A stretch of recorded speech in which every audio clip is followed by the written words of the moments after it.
Hey guys, Caleb here with Camera Foundry, and in this video we're going to take the MicBack and install it on several different microphones.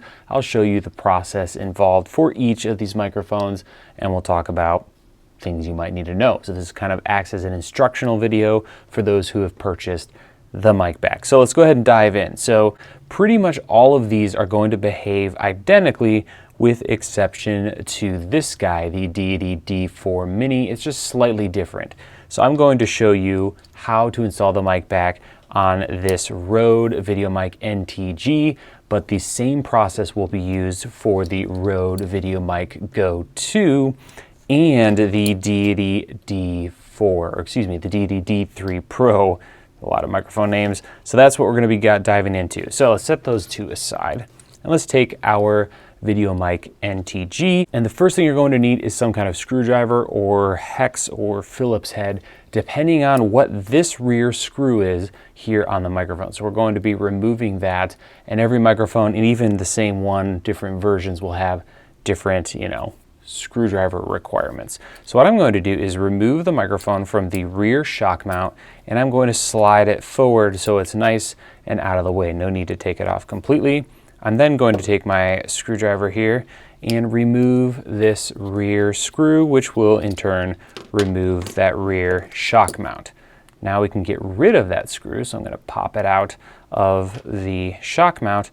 Then we're going to place the shock mount back in its sled, or its little spot here at the rear of this cold shoe mount. With our rear shock mount installed back in place, I like to hold it down with my thumb. We can take our MicBack and go ahead and install it. So I'm going to simply slide it down on over the rear mount. So if I bring it closer to the camera here, you can see it's actually sandwiching the rear shock mount in place, and it is going to go all the way underneath this sled so that the new bolt will go all the way through the whole assembly and hold everything in place. So you can now at this point grab the screw that came along with your kit. In most cases, this is going to be an M3x14 flathead screw, and we're simply going to stick it in that hole, grab our screwdriver, which in this case is the exact same size, and we'll go ahead and thread this all the way down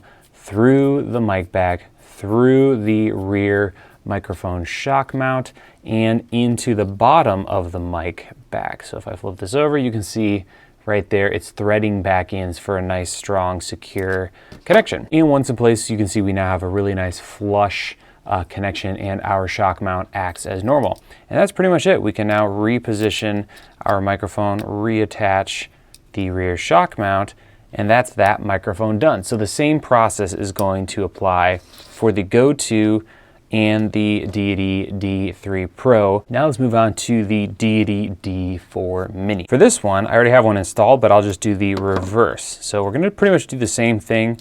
Grab your screwdriver, go ahead and remove the stock screw that came with your microphone, and put it somewhere safe with all of these microphones in case you want to reverse this whole thing, which you can easily do at any time just by doing the opposite of what I'm showing you in this video.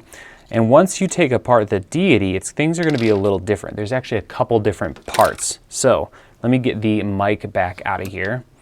We are going to have the cold shoe mount, a small keyed metal piece that has your serial number on it, and the actual shock mount, as well as, of course, the microphone itself. So to go ahead and install the MicBack, I'm going to take the 14mm screw here and insert it into the MicBack like this. Next, we're going to grab the cold shoe base and that small metal plate. We'll go ahead and reposition those back in place.